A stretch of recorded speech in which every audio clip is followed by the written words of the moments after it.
Hello friends, standard 11 NCERT. भाई अभी की जो सिचुएशन है लॉकडाउन की, उसके अंदर हम लोगों को तो ऐसे ही पढ़ना पड़ेगा। मैं थोड़े बहुत आपको प्रैक्टिस क्वेश्चंस दूंगा, लेकिन हर एक वीडियो के अंदर मैं दो ऐसे सम करवाऊंगा कि जो आपके कंसेप्ट को और ज्यादा क्लियर करे। समझो मेरी बात। आगे मैंने दो वीडियो रखे, उन दोनों वीडियो के अंदर मैंने डायमेंशनल एनालिसिस की एप्लीकेशन बताई।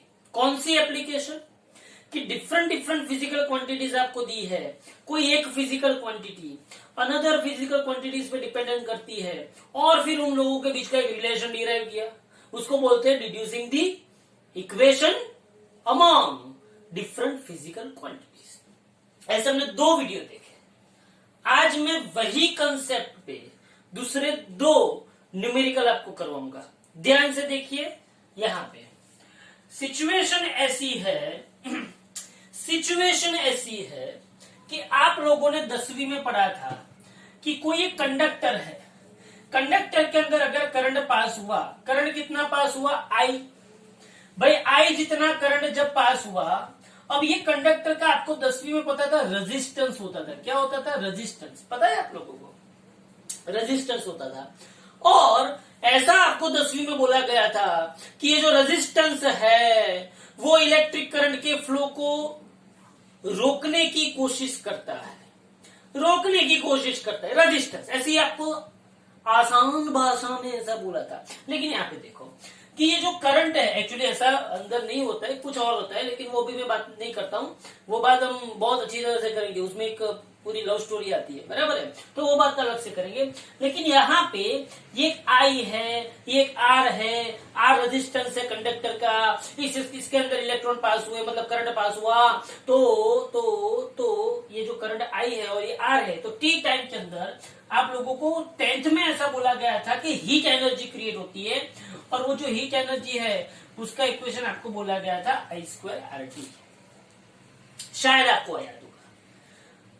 तो यहां पे वो जो इक्वेशन आपको वहां पे डिराइव करवाया गया था, या तो बोला गया था, तो रटा गया था, उस इक्वेशन को हम यहाँ पे डायमेंशनल एनालिसिस के बेस पे डिराइव करना सीखेंगे। ध्यान से देख। कहना क्या चाहता है कि हीट एनर्जी, क्वेश्चन ऐसा पूछा जाता है, heat energy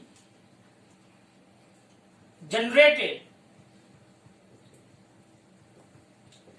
in a conductor, in a current carrying conductor,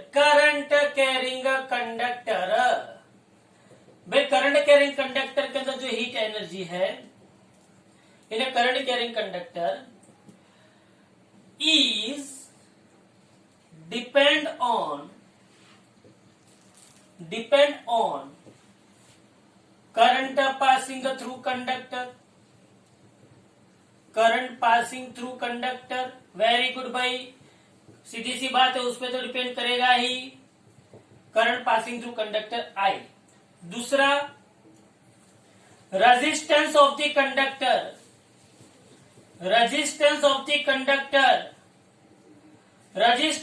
conductor R. और तीसरा, टाइम टी। इस पे डिपेंड करता है कौन? हीट एनर्जी, इस पे डिपेंड करता है, ऐसा बोला गया। देन डिराइव और deduced a relation among them। भाई इसकी आप एक एप्लीकेशन, अगर आपको ये जो अपनी आयन स्त्री होती है वो क्या होती है? यही होता है I²RT। आपने कभी देखा होगा, बहुत अच्छा सा आपके घर पे बल्ब चल रहा है, 10-12 घंटे चला, 2 घंटे चला, 1 घंटे चला, और उस बल्ब को आपके बाद में ऐसा बोले, बंद करके ऐसा बोले कि भाई हाथ में पकड़ो, तो बहुत अच्छा महसूस होता है, कभी करना महसूस, बराबर है। तो वो हीट एनर्जी जो जनरेट हुई वो इक्वेशन से हुई थी। तो I²RT, ये इक्वेशन अपने को डिराइव करना है। कैसे? ध्यान से देखा। तो H डिपेंड ऑन I/R/T। अब अपनी सबसे बड़ी प्रॉब्लम क्या है? What is the dimensional formula of I, what is the dimensional formula of R, and what is the dimensional formula of T। ये जो टी का जो है वो सेकंड है, सेकंड का आपको पता है M0 L0 T1। आई का जो है वो एम्पियर है, एम्पियर का आपको पता है M0 L0 T0 A1, लेकिन मुझे पता किसका नहीं है, रेजिस्टेंस। तो रेजिस्टेंस के लिए आप लोगों ने पढ़ा था, मैं थोड़ा टेंथ करवा रहा हूं, ध्यान से देखना। रेजिस्टेंस के लिए आप लोगों ने पढ़ा था अहम्स लॉ। भाई किसी को अहम्स लॉ पता है? भाई किसी को अहम्स लॉ पता है? अहम्स लॉ, हाँ भाई मेरे को पता है। अहम्स लॉ क्या था? अहम्स लॉ क्या था कि अगर कोई कंडक्टर है, कंडक्टर के बीच में V जितना पोटेंशियल रखा और I जितना प्रवाह बहा और R जितना उसका जो रेजिस्टेंस है, वो रेजिस्टेंस जो है R इज इक्वल टू क्या होता है, V बाई I। मतलब कि आपको बोला था कि V बटे I कांस्टेंट होता है। अगर भाई V बटे I कांस्टेंट होता है तो इसको हमने क्या बोला, R, और उसके ऊपर से आप लोगों को बोला V is equal to Babita का ईयर। बोलो भाई ईयर किसका है? बबीता का। V is equal to Babita का ईयर। ईयर किसका है? Babita. V is equal to Babita का Iyer, V is equal to Babita का ईयर। तो इसके ऊपर से मुझे क्या ढूंढना चाहिए? R का डायमेंशनल फॉर्मूला यूनिट। आपको R का यूनिट ढूंढना है तो R इज इक्वल टू क्या होगा, V बाई I। और मैंने अगले अपने वीडियो के अंदर मैंने आपको बोला था कि W इज इक्वल टू क्या था, Q into V। So V is equal to क्या होता है, W बाय Q। तो मैं R क्या लिखूंगा, R is equal to V की जगह पे क्या आया, W बटे Q इंटू I। बट मैंने ये भी बोला था कि I इज इक्वल टू क्या होता है, Q बाई Q। तो मैं R इज इक्वल टू क्या लिख सकता हूं, W बटे Q बटे T। तो अल्टीमेटली मेरे पास R क्या आया, R is equal to work into time divided by charge का स्क्वायर। आज हम एक ये न्यूमेरिकल करके, यही न्यूमेरिकल के अंदर हम ध्यान से देखेंगे कि क्या करना है। ध्यान से देख, मैंने क्या किया, मैंने अभी क्वेश्चन तो स्टार्ट ही नहीं किया है सॉल्व करना। मैं आप लोगों को पीछे का 10th का थोड़ा सा रिवाइज करवा रहा हूं। क्या कि मुझे I चाहिए, I एम्पियर में है, मुझे रेजिस्टेंस चाहिए और मुझे क्या चाहिए, टाइम तो सेकंड में है, लेकिन रेजिस्टेंस जो है उसका यूनिट एंड डायमेंशनल फॉर्मूला अलग से पूछा जाता है। क्वेश्चन अलग से पूछा जाएगा कि भाई रेजिस्टेंस का यूनिट एंड डायमेंशनल फॉर्मूला क्या है। अलग से अगर क्वेश्चन पूछा तो ये तो करना ही नहीं है, यहां से स्टार्ट करना है। कैसे? अहम्स लॉ क्या था, V is equal to Babita का ईयर। R को मैंने सब्जेक्ट ऑफ इक्वेशन बनाया, R को सब्जेक्ट ऑफ इक्वेशन बनाया तो वो क्या हो गया, V बाई I। V मेरे पास क्या है, पोटेंशियल डिफरेंस है, और मेरे पास वर्क इज इक्वल टू क्या है, चार्ज मल्टीप्लाइड बाय पोटेंशियल। तो potential is equal to work upon charge. तो मैंने क्या किया कि इस R को यहां पे रखा, V की जगह पे W बटे Q और I की जगह पे Q बटे T। तो W बटे Q बटे T। तो R is equal to work, I think बराबर है ना भाई, सही जा रहे हैं। R is equal to W बटे Q, R is equal to W बटे Q, क्या है Q, V is equal to W बटे Q। Okay fine, I is equal, okay.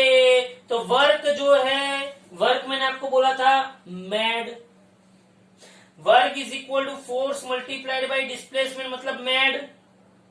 Force माँ multiplied by displacement into time, और ये charge का square, तो ये Q का स्क्वायर। बोलो, ये माँ मतलब ये केजी, एक्सेलरेशन मतलब मीटर पर सेकंड स्क्वायर, ये डिस्टेंस, ये टाइम मतलब सेकंड, और चार्ज का स्क्वायर क्या हो गया, कूलम स्क्वायर। ओके, तो क्या आ गया, केजी, सेकंड ने सेकंड को मारा तो metre square second coulomb square. तो इसके ऊपर से आपको मिला कि M1 L2 T-1 Q-2। भाई अभी क्वेश्चन स्टार्ट नहीं हुआ है। ये मैं क्या लाया, ये मैं Q के अंदर MLT के फॉर्मेट लाया, किसका, रेजिस्टेंस का। अगर मैं Q is equal to IT कर दूं, क्या कर दूं, IT, तो एम्पियर इंटू सेकेंड, तो ये क्या हो गया, M1 L2 T-1, Q race to -2 है तो A raise to -2 T raise to -2, तो ये क्या हो गया, M1 L2 T -2 -1 -3 A raise to -2। Question start solve करना नहीं किया है, ध्यान से देख। ये क्वेश्चन के अंदर मैंने सब क्वेश्चन करवाया। क्या क्या सब क्वेश्चन करवाया कि रेजिस्टेंस का अगर आपको डायमेंशनल फॉर्मूला पूछे तो V is equal to Babita का Iyer I R is equal to V by I, work is equal to charge multiplied by potential difference.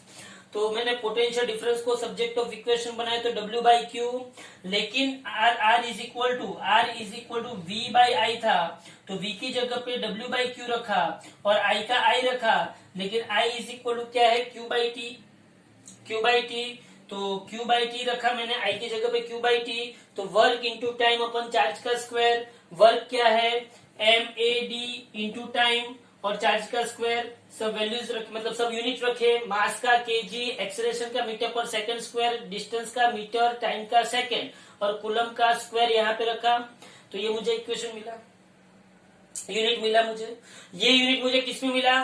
Q में। तो आपको क्वेश्चन ऐसा भी पूछ सकते हैं कभी कभी कि भाई आर का डायमेंशनल फॉर्मूला क्यू में लिखिए, तो ये लिखने का। आर का डायमेंशनल फॉर्मूला एम्पियर में लिखे तो आपको Q is equal to I T, charge is equal to current into second, time तो एम्पियर इंटू सेकेंड। तो मैंने क्यू की जगह पे क्या रखा? क्यू की जगह पे एम्पियर, तो -2 तो यहाँ पे -2 और सेकेंड का -2 तो यहाँ पे t-2। तो आपको आंसर मिल गया M1L2 t-3 a-2। कोई रटने वाली बात नहीं है, ये लगाना पड़ेगा, समझना पड़ेगा क्या कर रहे हैं हम। ध्यान से देख। अब मैं मेरे क्वेश्चन पे आता हूं, ध्यान से देखना। क्या भाई ये अलग से लिखना, ये अलग से हेडिंग लगाना, derive dimensional formula of resistance, derive dimensional formula of resistance. तो ये अलग से 2 पेज समझ ले ध्यान से, ये 2 पेज रेजिस्टेंस का डायमेंशनल फॉर्मूला। नाउ मैं मेरे ओरिजिनल क्वेश्चन पे आता हूं। ये पूरा का पूरा अलग से लिखने का देख लिया, ओके फाइन। अब मेरे ओरिजिनल क्वेश्चन पे मैं आता हूं। क्वेश्चन क्या था मेरा? What is the question? भाई what is the question? Question क्या था मेरा कि एच जो है वो आई पे डिपेंड करता है, आर पे डिपेंड करता है, टाइम पे डिपेंड करता है। तो अब इसी मैंने आर का रखा हुआ है, क्यों? क्योंकि अपने काम है उसका। तो नाउ हम अपनी पुरानी कहानी पे चले जाते हैं कि heat energy I directly proportional to I R T, बराबर। फिर हमने कौन सा बोलो, ये लिखने के बाद हमको क्या पहनाना है? टोपी पहनाना है। बोलो आई के ऊपर टोपी क्या रखी? ए, आर के ऊपर क्या रखी? बी, टाइम के ऊपर क्या रखी? सी, बराबर। अब सोच, ये एनर्जी का यूनिट वर्क का जो यूनिट है भाई, मतलब केजी मीटर स्क्वायर पर सेकेंड स्क्वायर। मतलब क्या आया? मतलब यहाँ पे आएगा एनर्जी का क्या आएगा? M1L2 t-2। बोलो यहाँ पे ampere M0L0 t0 a1, M0L0 मास नहीं है, लेंथ नहीं है, टाइम नहीं है, तो एम्पियर ही आएगा। आर, बोलो आर क्या हुआ? आर हुआ M1L2 t-3 a-2 का B, और टाइम क्या हुआ? M0L0 t1 का C। क्लियर हुआ? क्लियर। अब ये देख, अब मैं क्या कर रहा था? बोलो पुरातन काल में 1947 में हमने क्या किया भाई? अभी तो ये रामायण और महाभारत का सब कुछ चल रहा है, तो हम देखते हैं कि 0 इंटू ए क्या हुआ? 0, 0 इंटू ए क्या हुआ? 0, 0 इंटू ए क्या हुआ? 0, 1 इंटू ए क्या हुआ? ए, 1 इंटू बी क्या हुआ? B, 2 into B 2b, -3 into B -3b, -2 into B -2b। यहाँ पे 0 0 0, तो यहाँ पे सिर्फ क्या रहेगा? t⁻⁶, बराबर।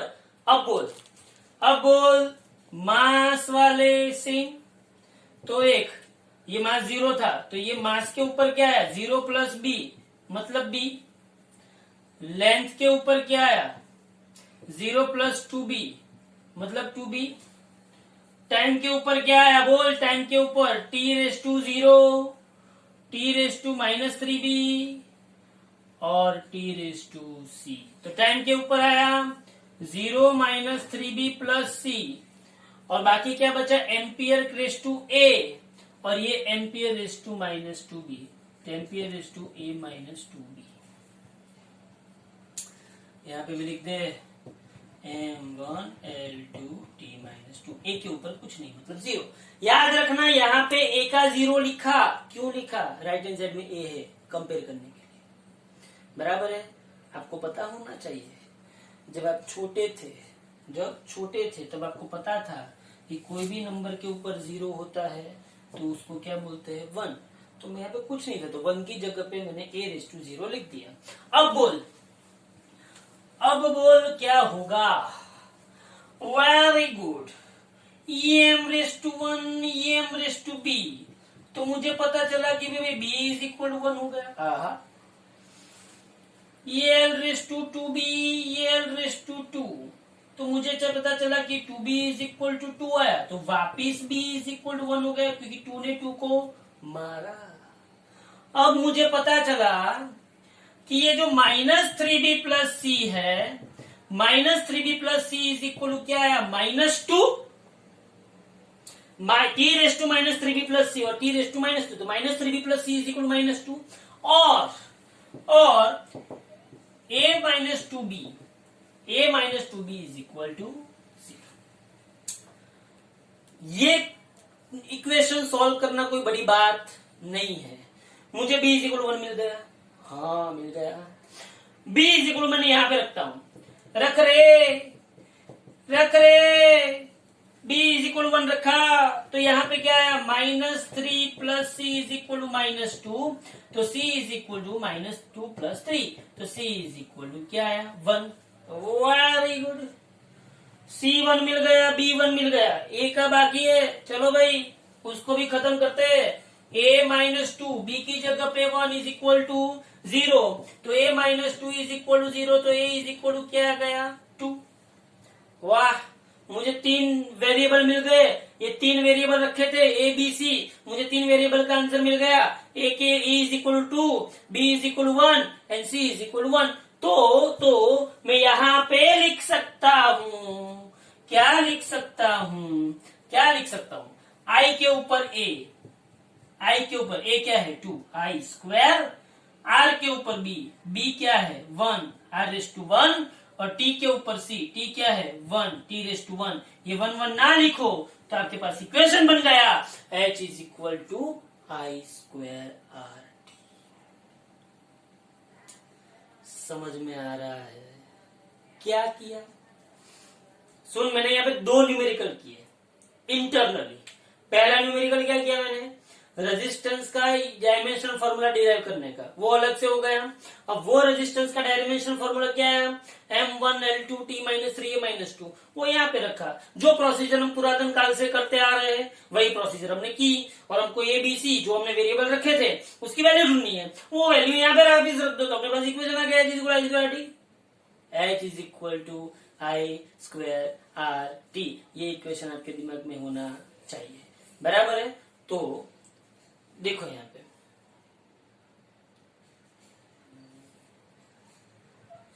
Heat energy H = depend on IRT,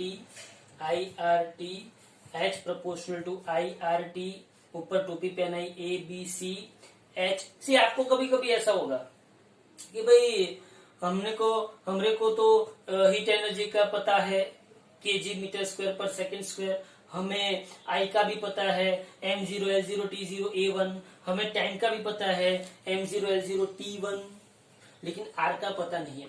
तो मैं आपको एक दूसरी बात बताना चाहता हूँ। ये जो R का जो आपको कभी कभी ऐसा होता है, किसी कोई ऐसा बोलता है सर इतने सारे डायमेंशनल फॉर्मूला रटने के, रटना नहीं है। जब भी ऐसा न्यूमेरिकल आए, जब भी ऐसा आपको पता है, अभी डायरेक्ट कर रहा हूं, अभी डायरेक्टली ध्यान से देख V = कभी लगा IR, बट V = W/Q, तो V = W/Q I = Q/T। और ऐसा ना करना हो तो W/Q W बटे Q is equal to I as it is रखो, ये R, but Q is equal to RT, Q is equal to RT, तो W upon I into T, ये I को नीचे उतार दो तो इज इक्वल टू R। तो बोल क्या होगा, R इज इक्वल, ध्यान से देख, 1 मिनट के अंदर ही हो जाएगा। W मतलब क्या हुआ, केजी मीटर स्क्वायर पर सेकंड स्क्वायर, वर्क है, I एम्पियर स्क्वायर, और T क्या हुआ, सेकंड, तो M1L2 second square into second, T minus 3, और ये A माइनस 2, गुणा गया कि नहीं आ गया, M1L2 T माइनस 3 माइनस 2 आया कि नहीं आया। स्पीड होनी चाहिए आपके अंदर, आपको पागल हो जाओ, चलो जल्दी से फटाफट फटाफट फटाफट बोलो, मुझे क्या करना था, R का डायमेंशनल फॉर्मूला डिराइव करना था, मैंने कैसे किया, जल्दी से स्पीड, क्या किया बोलो, V is equal to Babita का, V is equal to Babita का Iyer, V is equal to Babita का Iyer, V is equal to W by Q, V is equal to W by Q, Q is equal to मैंने क्या रखा IT, Q is equal to क्या रखा IT, तो W अपन, और ये I नीचे आ गया तो W upon I square T, बात खत्म। ओके, तो ये हो गए 2 न्यूमेरिकल, बराबर है। Thank you very much.